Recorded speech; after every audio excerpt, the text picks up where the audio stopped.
gente está recebendo hoje aqui nos nossos estúdios o presidente da Câmara Municipal de Manaus, Wilker Barreto, que vai conversar conosco sobre o que está acontecendo na Câmara hoje, né? Quais são os projetos, quais são as ideias, como é que está hoje andando a Câmara Municipal de Manaus. Wilker Barreto já está no terceiro mandato de vereador e no segundo biênio na presidência, à frente da Câmara Municipal de Manaus. Bom dia, tudo bom, presidente? Bom dia, Márcia, bom dia a todos os amigos do Agora. Para nós, em nome da Câmara, é uma oportunidade ímpar de prestar conta com a cidade de Manaus dos trabalhos do Legislativo Municipal ao longo desses 2 anos e meio que estou à frente do Legislativo. A Câmara é uma Câmara muito dinâmica. Nós somos o 5º maior parlamento municipal do país. Isso dá a proporção da responsabilidade que recai diariamente no trabalho da Câmara Municipal de Manaus. A partir de agora, você que está do outro lado acompanhando o programa da comunidade, pode fazer perguntas pelos nossos telefones 3307-3951 e 3307-3952. Pessoal que está ao vivo conosco também pelo Facebook, pode fazer pergunta também, porque a gente sempre tem esse canal aberto aqui junto com você. O nosso WhatsApp também está conectado com você, 99153-7959. Mande sua pergunta que a gente vai fazendo aqui nessa conversa que a gente está tendo com o presidente da Câmara Municipal. Presidente, várias providências foram tomadas lá na CMM, né? Uma dessas providências foi, que aconteceu esse ano, foi um convênio que foi feito com o Tribunal de Justiça para poder agilizar os processos de violência doméstica. Como é que está sendo, como é que está encaminhado esse convênio? A Câmara, de pronto, a pedido do presidente Pascarelli, que colocou uma das suas bandeiras desafogar ao máximo os processos que hoje tramitam nas varas de combate ao crime contra a mulher. A Câmara não poderia ficar fora desse debate, desse tema. Nós fizemos um convênio, nós temos hoje servidores que ajudam de forma administrativa, nós cedemos 2 veículos para o Tribunal de Justiça para dar celeridade à questão das intimações, ou seja, do apoio, e essa contribuição é a forma que a Câmara entende, fora os debates. Certo? Fora os debates que a Câmara tem sobre o tema. Nós temos uma Procuradoria específica da mulher criada na Câmara Municipal de Manaus, ou seja, nós temos outros convênios com o Tribunal de Justiça, nós temos um belíssimo projeto, que é uma nova escolha, que recupera jovens infratores. Já estamos no 3º ano de parceria, fechando 2017 com 480 jovens devidamente qualificados. A Câmara entra com treinamento, cursos de 150 horas, fardamento, damos o transporte, damos o lanche e tudo isso é feito dentro da escola do Legislativo. Desta forma, a gente entende que apostar nos jovens e na criança é preparar o amanhã. Se nós não acreditarmos em recuperar esses jovens, vai acontecer, Márcia, o que a gente vê aqui diariamente. Todos os dias. Noticiário, a criminalidade. Hoje mesmo nós vamos trazer uma notícia para você que está aí do outro lado sobre um jovem de 18 anos que foi preso com o tráfico, traficando drogas, com drogas, armas e munições. Eu queria aqui dizer que eu mesma já fiz cursos lá na Escola Legislativa. A Escola Legislativa da Câmara Municipal de Manaus, ela faz parceria com todo o Estado, então todas as secretarias têm acesso a esses cursos e isso é extremamente importante. Tem uma coisa que eu digo aqui no programa, que fora do estudo não tem salvação, fora do aprendizado, fora da educação não tem salvação. Então essa é uma oportunidade realmente para tentar salvar esses jovens. O senhor tem uma estatística, um número? E como é que funciona? O Juizado de Infância e Adolescente, a doutora Rebeca Mendonça, grande parceira da Câmara, seleciona os jovens.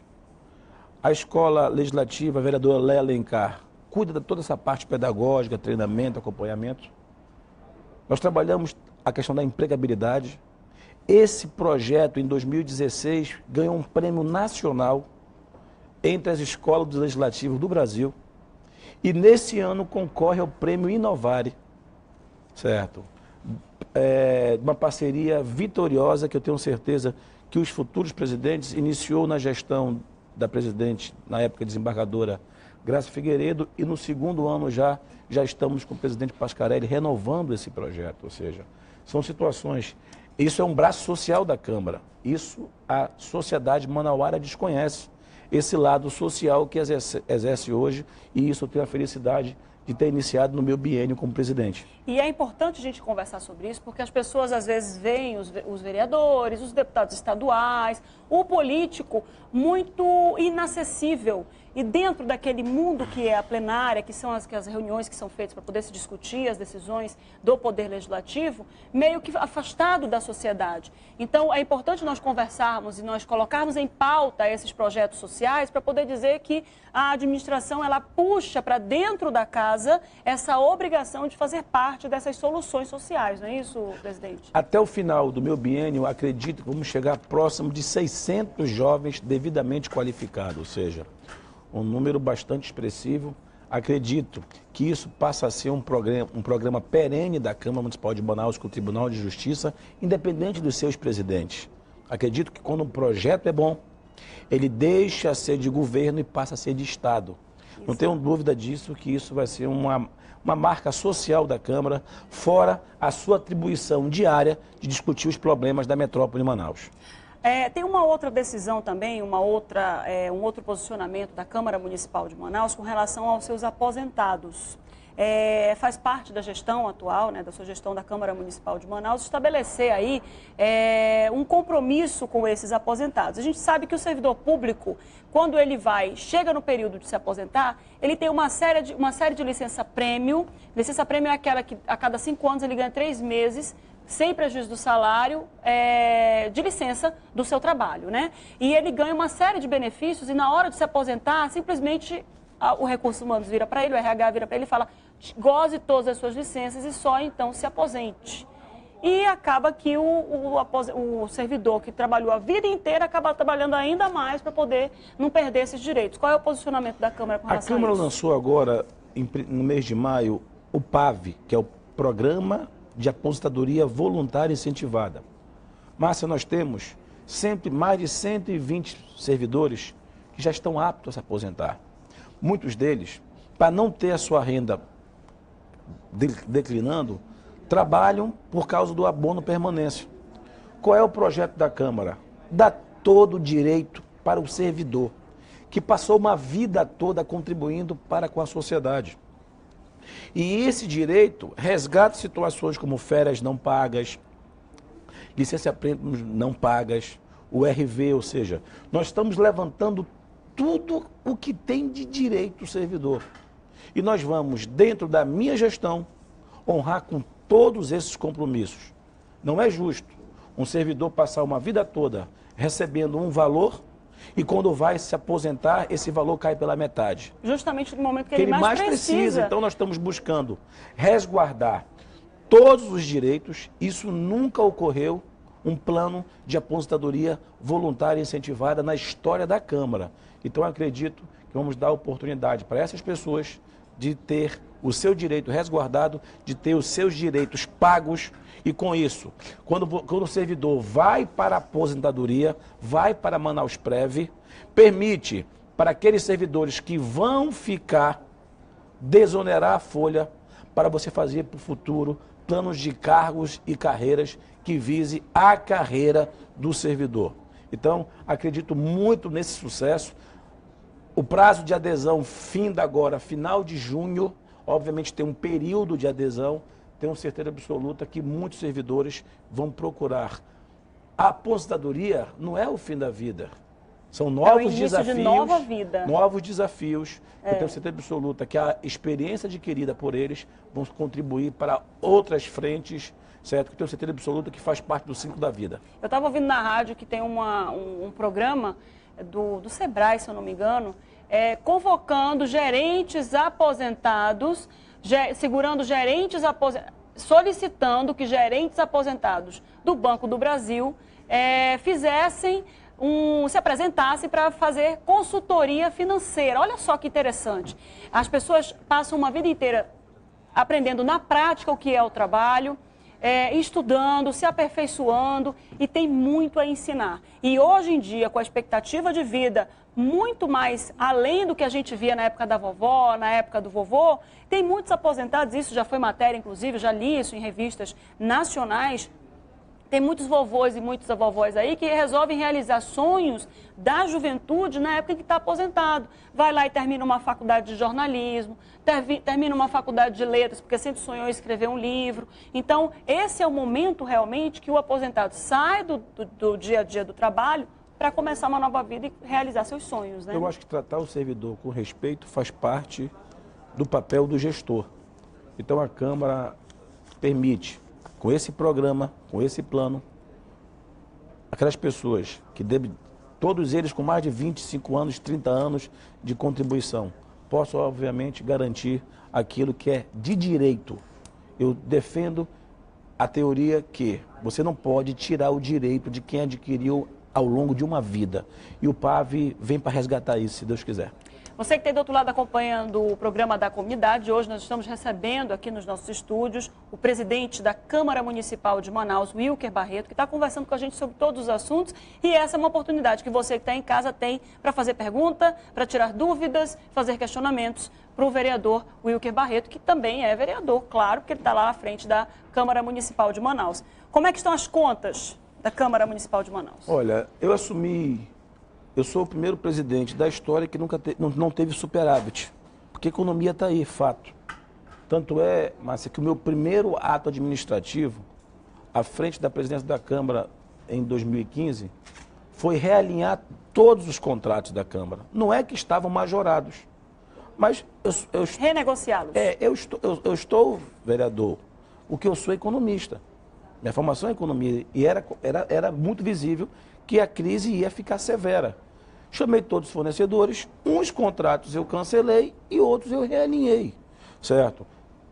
Cortei hora extra, acabei com insalubridade, fiz medidas de realinhamento de gastos. Vou dar um exemplo aqui.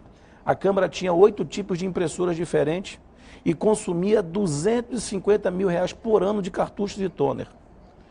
Foi o que eu fiz. Aderi ao leasing.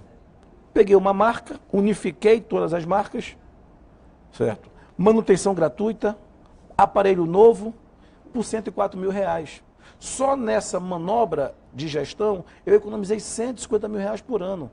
Da mesma coisa da internet. A nossa internet era R$26 mil mês, por 6 mega rádio.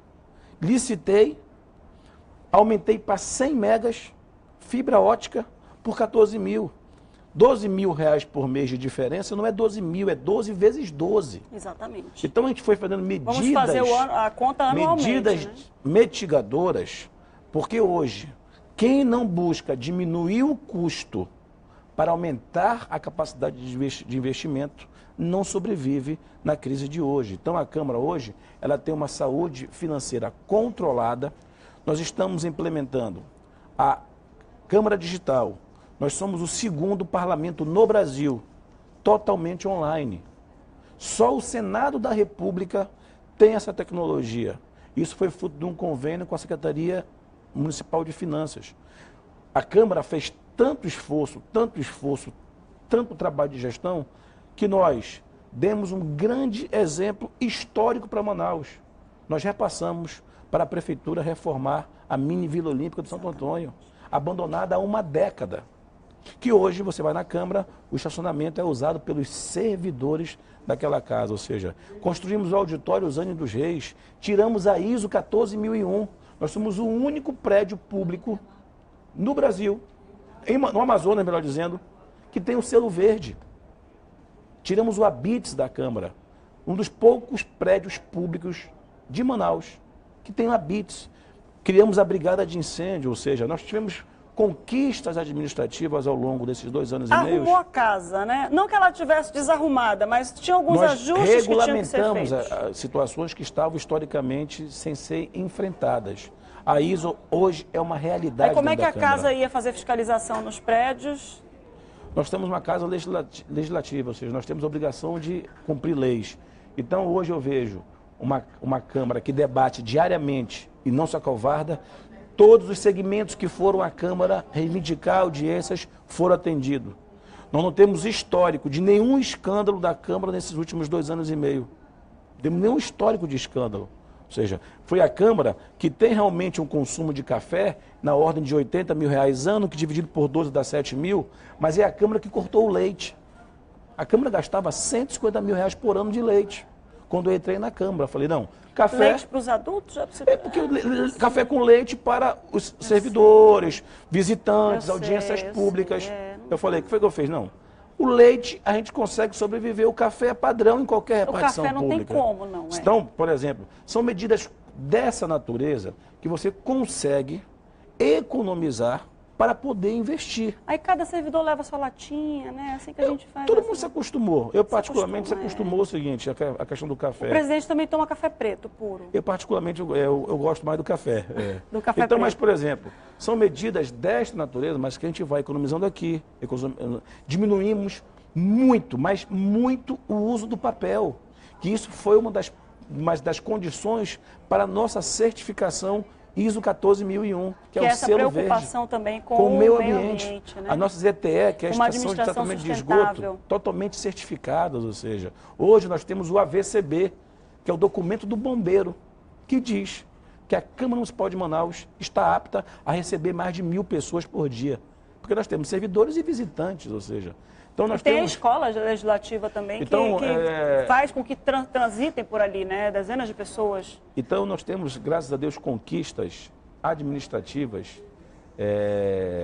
fruto do apoio que eu tive dos vereadores. Nós abaixamos as diárias dos vereadores. Os vereadores tomaram iniciativa. Enquanto diárias, passagens, viagens, né? Tudo isso. E o detalhe, antigamente o vereador tinha até 1 ano para prestar conta. Hoje é 7 dias. Viajou, tem 7 dias... Já viaja pensando como é que vai prestar conta. Tem que prestar conta. Né? A controladoria, hoje, é que libera as viagens dos vereadores, ou seja, nós aumentamos o controle, detalhe, fruto da decisão dos próprios vereadores. Enquanto as outras câmaras do Brasil queriam aumentar salário, a própria Câmara de Manaus tomou iniciativa. Não tem reajuste de salário, em função da crise e da questão ética também. O parlamento, ele é o reflexo dos anseios da população. Se eu duvidar é o seguinte, o vereador, ele precisa ser remunerado? Sim. Da mesma forma que precisa o promotor, o juiz, o desembargador, os entes públicos. Mas, obviamente, tem que também sentir a temperatura das ruas. E o momento do Brasil é severo, é de crise severa. Não dá para a gente ter tantos desempregados e aumentar salário com um monte de gente desempregada. Às vezes, eu digo o seguinte, o cara pergunta para mim, presidente, é justo o salário do professor ser menor que o do vereador? Eu falei, do professor tem que ser igual a do fiscal da Fazenda. O nosso é o menor, tem que ser maior. Certo? Se é para referir, né? Vamos referir com o que ganha mais dentro do serviço público. São 11h23. Você que está do outro lado acompanhando essa edição do nosso programa da comunidade, a gente vai para o intervalo rapidinho e daqui a pouco a gente volta a ter essa conversa com o presidente da Câmara Municipal de Manaus, Wilker Barreto. Já, não sai daí não. Estamos de volta com mais esse bloco de conversa com o presidente da Câmara Municipal de Manaus, Wilker Barreto, que está conversando agora sobre a inauguração de obras para fazer atividade física. Gente, olha, eu vou dizer uma coisa para vocês que estão aí do outro lado. Todas as vezes que a gente conversa aqui, eu falo sobre dignidade da pessoa humana e falo das previsões, da previsão constitucional de toda essa ideia do que é a dignidade da pessoa humana, eu sei que você já me viu falando aqui, que é direito do cidadão ter educação, ter saúde, ter lazer, ter esporte. Isso faz parte de você ter qualidade de vida. E é disso que a gente vai falar agora. Está inaugurando um campinho de futebol? Hoje, no Riacho Doce 3, uma emenda parlamentar. É importante nós ressaltarmos que hoje as emendas parlamentares, mas é uma realidade. Começou de um acordo de cavalheiros da Câmara para com a Prefeitura, 2015, 2016, inauguramos várias obras, desde academias ao ar livre, praças, campos de futebol, certo? De todos os vereadores da Câmara de oposição ao governo. Nós viramos lei, é lei municipal, as emendas parlamentares. Hoje se entrega mais uma. Nós vamos agora, até o final, eu tenho uma reunião com o secretário Rota agora, até quinta-feira, já definido o calendário de início de licitação das emendas parlamentares do exercício 2016. Vão ser cumpridas todas. Isso é uma realidade positiva. Cada vereador hoje pode indicar. E é importante esse espaço para que não paire em dúvida. Isso não é um penduricário, o vereador não tem acesso ao recurso, ele só indica à prefeitura aonde vai construir a academia, a praça, e cada vereador tem por ano para indicar R$300 mil de emenda, que vai crescer de forma gradativa ano a ano. Isso é uma conquista, por exemplo. Hoje, no Riacho Doce, é uma emenda, coincidentemente, de minha autoria. Está lá um campo devidamente reformado, ou seja, isso, para quem mora na comunidade, ter uma praça reformada, ter um campo reformado, ter uma academia ao ar livre próximo, melhora a qualidade de vida e o entorno valoriza também. Então, eu vejo isso como uma agenda positiva de Manaus. Nós vamos ter tranquilamente ao longo deste ano mais umas 70 obras para inaugurar, frutos de emendas parlamentares de um processo maduro que teve a Câmara para com a Prefeitura de Manaus. Isso é extremamente importante porque o que a gente recebe de denúncia aqui, que não tem praça, que não tem um local para as crianças brincarem no fim do dia lá, que não tem um local para que os adultos façam uma atividade física ao ar livre, como todo mundo. A gente mora numa cidade que tem árvore para tudo quanto é canto, então a gente quer ter esse contato com a vizinhança, tentar recobrar esse contato de antigamente, que a gente ia para a porta da casa com a garrafinha de café, ficava lá conversando. Só dá para fazer isso se tiver um local bonito e bem organizado, bem estruturado. Nós estamos recebendo algumas perguntas do Facebook, o pessoal que está ligado conosco ao vivo pelo Facebook, e uma das perguntas pediu que o senhor se manifestasse sobre a invasão do Galileia.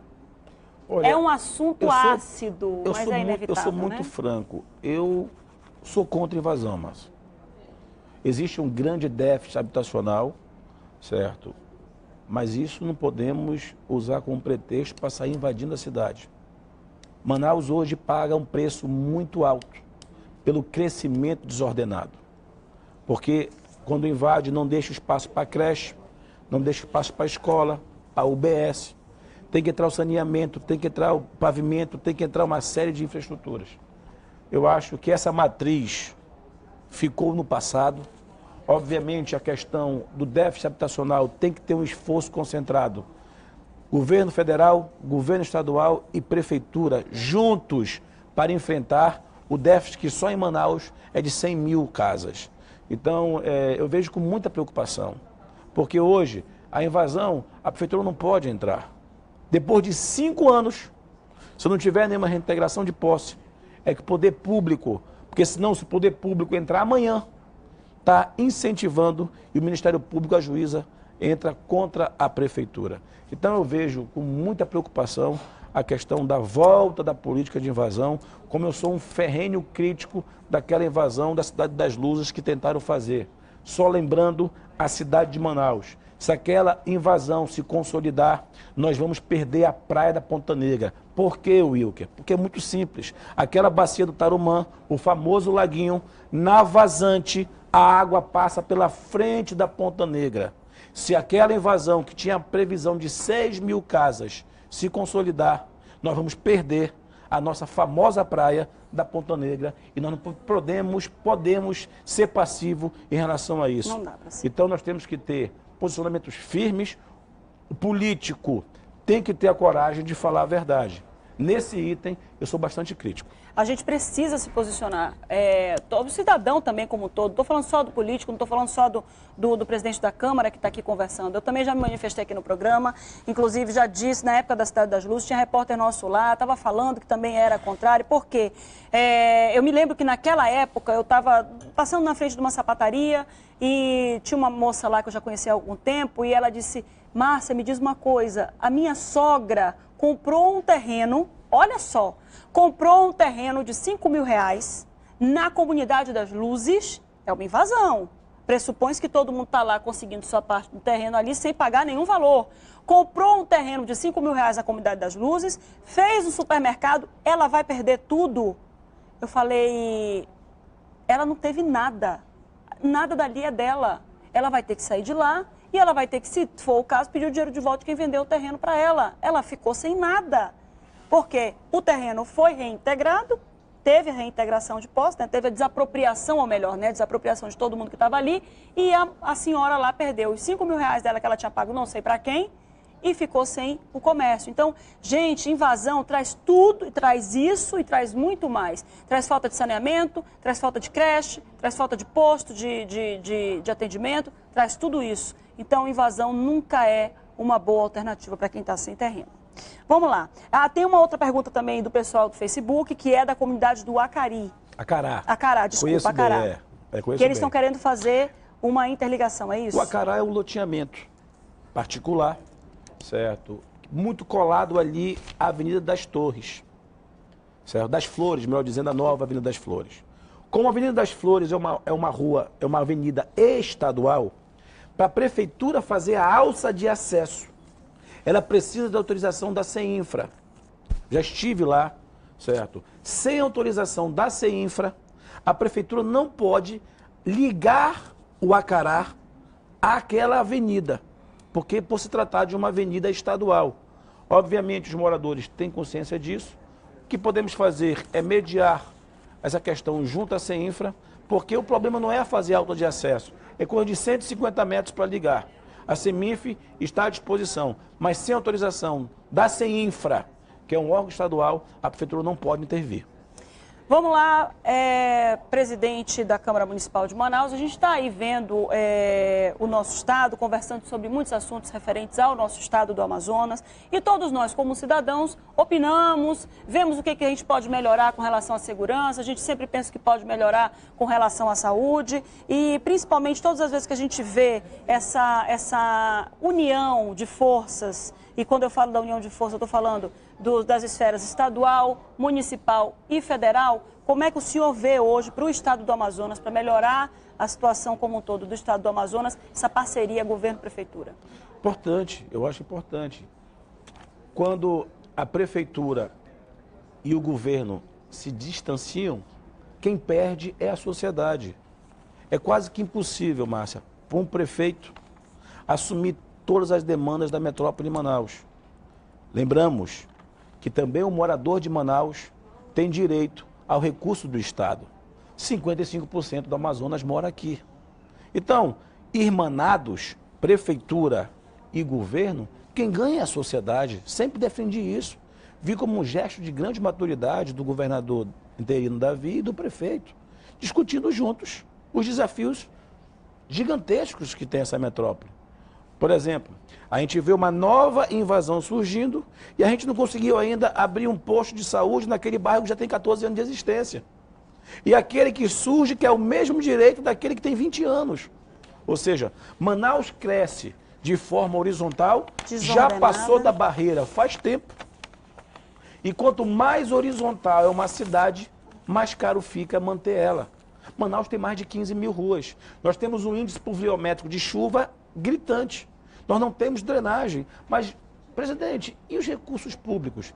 Da onde que a prefeitura vai arrancar 1,5 bilhão para fazer drenagem? Sem empréstimos. É nessa hora que aqueles empréstimos graciosos do BNDES para a JBS é que faz falta para uma capital Manaus. Que a gente se revolta. Que faz falta para a gente. Porque o BNDES empresta, a gente paga. O município não se nega a pagar. Cadê 1,5 bilhão para o BRT? Nós não nos negamos a pagar. Mas hoje a sociedade brasileira percebe que a atividade fim do recurso público só não estava indo para o público e mais para o privado. Obviamente foi o que a gente mais viu. E isso macula gestões, não só do prefeito Arthur, os ex-prefeitos e os futuros prefeitos. Se não tiver aporte de grandes empréstimos para enfrentar problemas crônicos, a prefeitura de Manaus hoje só consegue fazer o básico. Como é que o senhor vê esse subsídio que é dividido aí, essa questão da tarifa do transporte público e esse subsídio dividido entre prefeitura e governo do estado? Sou favorável. Todas as capitais têm subsídio. Inclusive agora, a Câmara mandou uma comissão junto a Bogotá, que é tido como o melhor BRT que tem aqui da América Latina. 70% bancado pelo governo federal. Quando tu fala em subsídio, eu não estou falando de dar dinheiro para empresário, eu estou falando de desonerar aquele que é o patrão, que é o povo. Quem deixa de pagar é o povo, que está lá na ponta. É uma visão míope daquele que pensa que o dinheiro vai para o empresário. Não, desonera. Porque se não for o subsídio, quem paga a conta é o usuário. Então, o sistema precisa ser melhorado. O que o povo hoje reclama, e aí tem que puxar um pouco da orelha do empresário, é que ele precisa cumprir com o seu papel. O problema hoje da demora é que para aquela linha que estava previsto 5 ônibus, ele coloca 3. Ele não coloca aquilo que está no contrato. O que nós temos que fiscalizar, executar contratos, é a qualidade do sistema. Prestar atenção no que está contratado e cara cumprir. Porque o sistema é ruim. Porque o sistema é ruim. Porque se fosse de qualidade, seria o preço justo. E ninguém ia reclamar. Se a gente pagasse, sei lá, R$4 e tanto, quase R$5, ou o que quer que seja, por um ônibus. De qualidade? De qualidade, que chega no horário, que vai tranquilo, sem estar lotado, que passa rápido, que você tem o conforto de ter o ar-condicionado, de ser limpo, de ser bem estruturado, ninguém ia reclamar. O que a gente reclama... Porque vamos jogaria para os empresários, tem sua culpa. Porque ele pega, diminui 2 ônibus, ele diminui 2 motoristas, 2 cobradores, aperta a população dentro dos ônibus, ele ganha desonerando para ele, mas quem perde é o povo. É o povo. O que nós temos que aumentar, e aí o secretário Marcel Alexandre, que assume agora a SMTU, vereador lá da Câmara Municipal de Manaus, tem uma grande tarefa de fazer para que os contratos, que as linhas respeitem o quantitativo previsto no papel. A gente sempre recebe aqui o Tadeu de Souza, que é o nosso correspondente em Parintins, que inclusive está se recuperando de um problema de saúde. Um grande abraço para o Tadeu de Souza, de toda a equipe do programa da comunidade. E o Tadeu ficou várias vezes entrando aqui no nosso programa, que é lá de Parintins, reclamando dos carros que não tem lá na Polícia Militar, reclamando dos investigadores que não têm materiais e equipamentos. E a gente vê que o nosso secretário de Segurança, o Sérgio Fontes, ele tem feito um trabalho elogiadíssimo pela população, não é um trabalho elogiadíssimo só pelos órgãos públicos, só por aquele que tem um mandato eletivo, ele é elogiado por toda a população. Como é que o senhor vê hoje a Secretaria de Segurança Pública, e isso eu me refiro tanto à Polícia Militar, falo também dos investigadores, dos delegados, da Polícia Civil, como é que o senhor vê hoje aí, o que está faltando, está tudo certo, como é que está a situação, na sua opinião? Claramente é investimento em infraestrutura e no pessoal. Hoje nós temos, como tu falou, talvez o melhor quadro do Brasil no que diz respeito à experiência em segurança pública, que é o Dr. Sérgio Fontes. Mas sem estrutura, sem apoio, condições políticas ele tem, de toda a sociedade. Precisamos, obviamente, o Estado passa por um momento difícil. O Brasil passa por um momento difícil. O correto seria, nesse momento de crise, priorizar 3 pilares importantes de uma sociedade: saúde, educação e segurança. Quando você não tem renda suficiente, aí eu vou fazer uma leitura econômica. Quando a dona Maria e o seu Raimundo, a sua renda aperta, ela se priva de muita coisa. Mas ela não pode deixar faltar o alimento, a educação e o remédio e a saúde.